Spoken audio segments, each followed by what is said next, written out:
Assalamualaikum warahmatullahi wabarakatuh. Perkenalkan, nama saya Retno Dwi Andani dari kelas 11 IPA 2 nomor absen 31 bersama dengan rekan saya. Saya Sopri Wahyu Septianto, nomor absen 33. Kami akan menyampaikan materi tentang pengertian pemanasan global dan efek gas rumah kaca. Materi yang pertama yaitu pemanasan global. Apa sih pengertian dari pemanasan global itu? Pemanasan global atau bisa disebut dengan global warming adalah suatu proses meningkatnya suhu rata-rata atmosfer, laut, dan daratan bumi. Apa sih penyebab dari pemanasan global itu?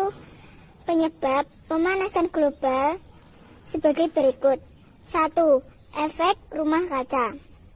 Efek rumah kaca adalah kemampuan atmosfer untuk mempertahankan suhu udara panas yang nyaman dalam perubahan nilai yang kecil. Bagaimana sih proses terjadinya efek rumah kaca?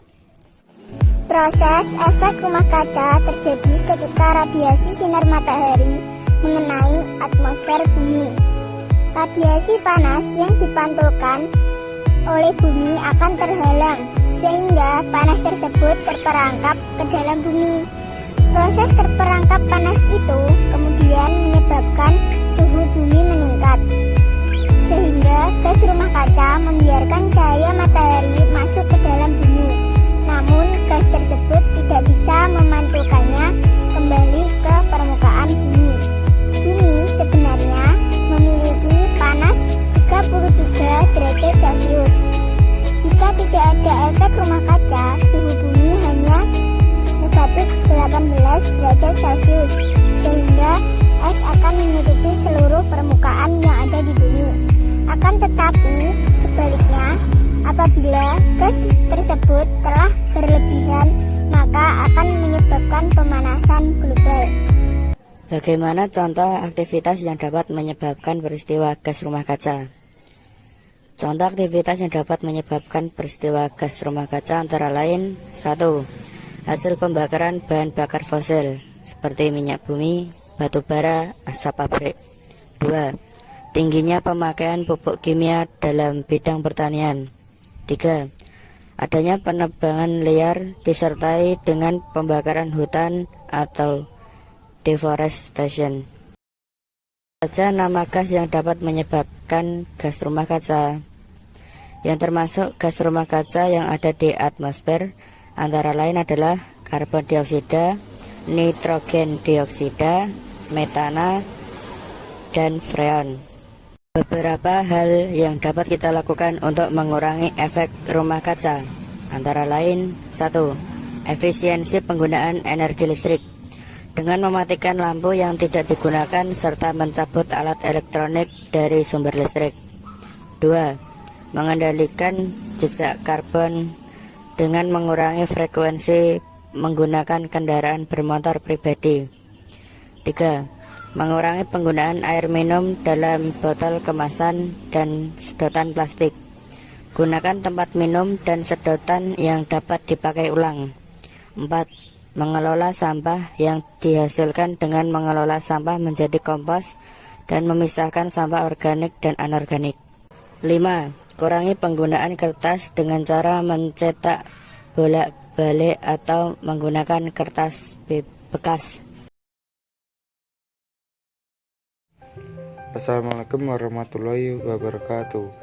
Perkenalkan, nama saya Farhan Abdullah Ramadan, kelas 11 IPA 2 nomor absen 14.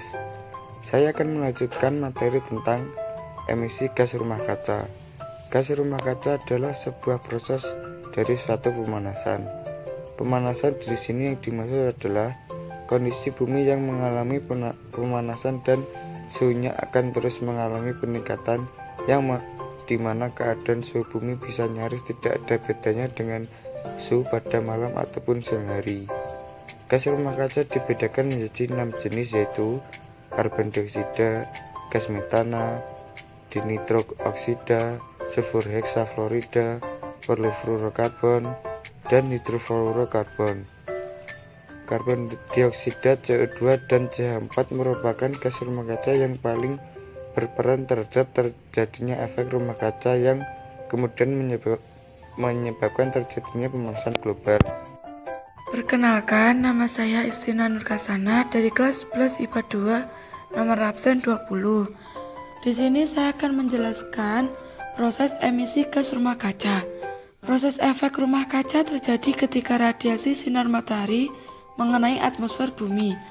Radiasi panas yang dipantulkan oleh bumi akan terhalang, sehingga panas tersebut terperangkap ke bumi. Proses terperangkapnya panas itu kemudian menyebabkan suhu meningkat. Aktivitas yang menghasilkan gas rumah kaca. Yang pertama, alat transportasi dan aktivitas industri. Yang kedua, peternakan dan pertanian. Yang ketiga, kerusakan hutan. Materi selanjutnya akan disampaikan oleh teman saya.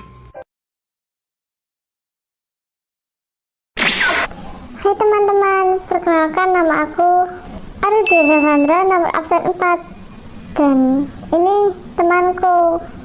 Iya, nggak ada. Dor, hai guys, kenalin aku Sabila, nomor absen 32. Jadi di sini kami mau menjelaskan tentang dampak negatif pemanasan global dan penanggulangan dari pemanasan global. Di sini aku mau menjelaskan tentang dampak negatif pemanasan global. Jadi ini nggak ada dampak positifnya ya guys ya. Oke, mari kita mulai biar nggak lama-lama. Untuk yang pertama, dampak negatifnya adalah kebakaran hutan secara besar-besaran. Yang kedua, suhu ekstrim menyebabkan situs-situs purbakala terancam hancur, misalnya candi, artefak, dan sebagainya. Nanti kalian bisa cari di Google ya, apa macam-macam situs purbakala yang bisa terancam hancur. Untuk yang ketiga, es akan mencair sehingga daratan menyempit. Ya, nanti kita bisa jadi mermaid mungkin. Oke, untuk yang keempat adalah habitat beruang kutub terancam akibat es mencair. Jadi ntar beruang kutubnya nggak punya rumah ya guys ya, kasihan, ntar bisa mati. Selanjutnya, mewabahnya berbagai penyakit seperti malaria dan demam berdarah. Nah, itu yang aku sebutkan merupakan dampak negatif dari pemanasan global. Oke, kita lanjut ke materi berikutnya biar gak lama-lama ya guys ya, saya capek. Materi berikutnya adalah penanggulangan dampak pemanasan global. Kita langsung gas saja. Untuk yang pertama adalah reboisasi hutan. Jadi biar hutannya nggak gundul, terus harus direboisasi atau penanaman lagi ya gitu, mungkin biar hutannya kelihatan hijau. Terus yang kedua adalah menghemat energi. Yang ketiga adalah mencari sumber alternatif seperti menggunakan energi air, energi cahaya matahari, atau mungkin energi api. Emang bisa? Enggak ya? Oke. Yang keempat adalah mengelola sampah. Untuk macam-macam pengelolaan sampah akan dijelaskan oleh teman saya ya guys ya. Bye semua. Nah, penanggulangan pemanasan global dari mengelola sampah terdiri dari beberapa macam. Yang pertama yaitu reduce, merupakan mengurangi pemakaian barang sehingga dapat mengurangi sampah.